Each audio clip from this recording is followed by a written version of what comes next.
Welcome to This Day and Everything Cool for April 2nd. On this day in 1902, the Hollywood film industry took off. Tally's Electric Theater, the first permanent movie theater in the United States, opened its doors in Los Angeles. Before that, movies were only shown in non-permanent setups at carnivals and live stage theaters, so having a permanent venue devoted to movies and nothing else showed that they could be a consistent and profitable business. Other permanent theaters began opening up across the US and other countries, allowing the film industry to get bigger and bigger, and also allowing movies themselves to get more advanced technologically and artistically.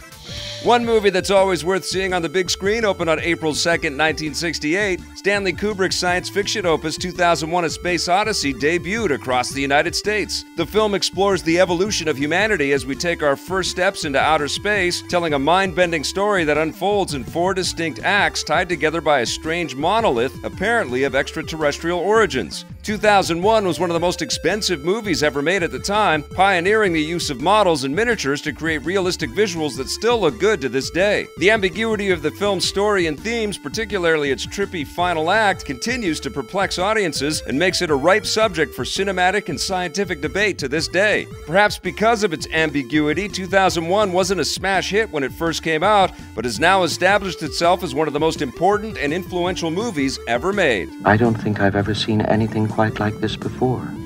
If you like your science fiction less cerebral and more simplistic, there's always Star Wars. On April 2nd, 2005, the galaxy far, far away toyed with a new kind of video game. The first LEGO Star Wars game was released on the PS2 and PC, giving players a blocky recreation of the latest movie, Revenge of the Sith, as well as the 2 previous prequels, The Phantom Menace and Attack of the Clones. There had already been several LEGO video games at that point, and countless real-life Star Wars LEGO sets, but this was the first time the 2 franchises had come together in video game form. Players loved its humor, fun gameplay, and many different characters and locations from the Star Wars galaxy, and it was such a hit that a sequel based on the original trilogy followed a year later. There has since been an endless string of LEGO games based on other big media franchises.